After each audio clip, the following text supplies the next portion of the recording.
श्री गणेशाय नमः। 10 जनवरी 2025 शुक्रवार को इस बार पुत्रदा एकादशी का व्रत पड़ रहा है। पौष शुक्ल पक्ष की पुत्रदा एकादशी व्रत रखने से जीवन के सारे कष्ट दूर हो जाते हैं। आपको बताते हैं पुत्रदा एकादशी की पौराणिक कथा। साल में आने वाली 24 एकादशियों में से पुत्रदा एकादशी का खास महत्व माना जाता है। कहते हैं कि इस एकादशी का व्रत रखने से वैकुंठ धाम की प्राप्ति होती है। इसके अलावा ये व्रत उन लोगों के लिए भी फलदायी साबित होती है जिन्हें संतान प्राप्ति में बाधाएं आ रही है।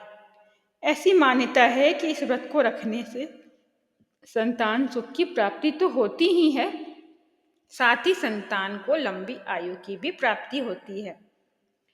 चलिए आप सुनते हैं पुत्रदा एकादशी की कथा। पौत्र पुत्रदा एकादशी की पौराणिक कथा अनुसार एक नगरी में सुकेतुमान नाम का राजा राज्य कर रहा था, जिसकी पत्नी का नाम शव्या था। राजा रानी की कोई संतान नहीं थी, जिसे लेकर वे हमेशा दुखी रहते थे। उन्हें इस बात की हमेशा चिंता सताती थी कि उनके बाद उनका राजपाट कौन संभालेगा, उनका अंतिम संस्कार, श्राद्ध, पिंडदान आदि कौन करेगा। बस यही सब सोच सोच कर राजा बीमार होने लगे थे।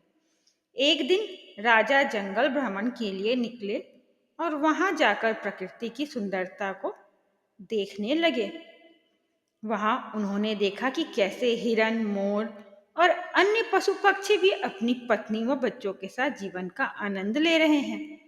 ये सब देखकर राजा का मन और विचलित होने लगा। वह सोचने लगे कि इतने पुण्य कर्मों को करने के बाद भी मैं निसंतान हूं। तभी राजा को अचानक से प्यास लगी और वह जल की तलाश में निकल गए। भटकते भटकते उनकी नजर नदी के किनारे बने ऋषि मुनियों के आश्रम पर पड़ी। उसके बाद राजा ने वहां जाकर सभी ऋषियों को दंडवत प्रणाम किया। राजा का सरल स्वभाव देख ऋषि अत्यधिक प्रसन्न हुए और उन्हें वरदान मांगने को कहने लगे, जिस पर राजा ने उत्तर दिया, हे देव, भगवान और आप सब संत महात्माओं की कृपा से मेरे पास सब कुछ है। बस मुझे एक ही दुख है कि मेरी कोई संतान नहीं है, जिसके कारण मुझे अपना जीवन व्यर्थ लगता है। यह सुन ऋषि बोले, राजन, आज पुत्रदा एकादशी है और आप पूरी श्रद्धा से इस एकादशी का व्रत करो।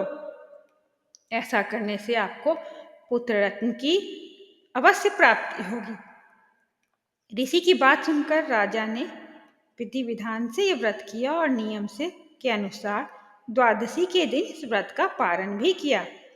फिर इसके बाद कुछ दिन बाद रानी गर्भवती हुई और उन्हें एक तेजस्वी पुत्र की प्राप्ति हुई।